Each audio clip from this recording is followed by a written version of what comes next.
Dobre, ľudia sa ma neustále pýtajú, ako vymeniť tento kábel pomocou inštalatérskych nástrojov. Mám ich celú kopu, veľa z nich aj na cintoríne. Takže je to naozaj jednoduché. Ak viete, ako vymeniť kábel, ak ste ho niekedy vybrali a vymenili, je to veľmi jednoduché. Som veľmi lacný a šetrný človek, takže som si kúpil jeden z najlacnejších hydraulické lisovacie nástroje, ktoré predávajú na eBay, myslím, že stáli $50. Potom som šiel do káblového centra a objednal som niektoré spojky a použil brusku a odstránil zlý koniec tu, takže tu je všetko. Počúvajte, kliknutie statívu, práci ako si. Zistím vzdialenosť, aby som mohol lepšie pochopiť, ako ďaleko sa nachádzam od cieľa. Je dôležité mať presnú predstavu o vzdialenosti, aby som mohol plánovať svoje kroky a rozhodnúť sa, akým spôsobom sa tam dostanem.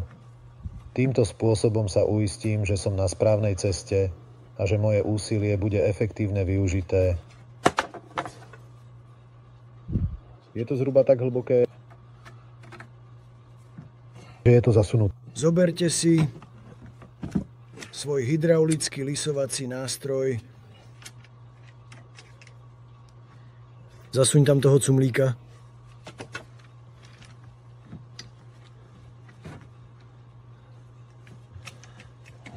Rovnajte.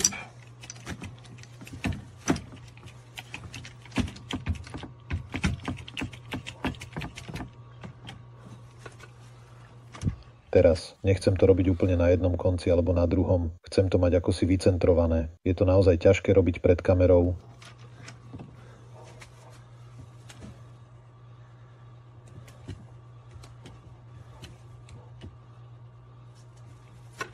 Takže teraz to mám takmer tam, kde to chcem. Nie úplne na jednej strane alebo na druhej. A potom to jednoducho lisujete.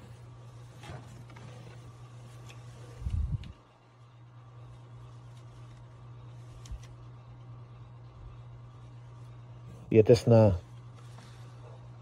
Horí a horí.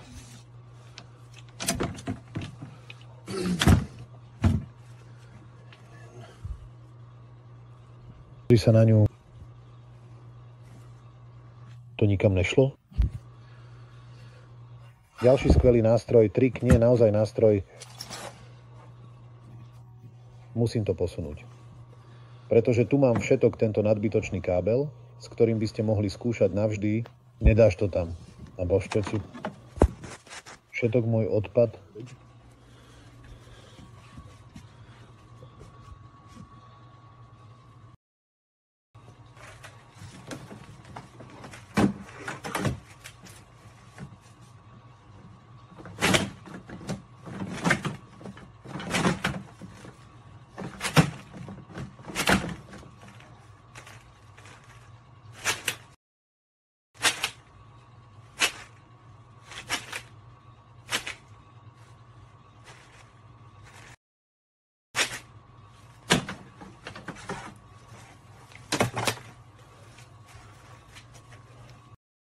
Drž to úplne vzadu.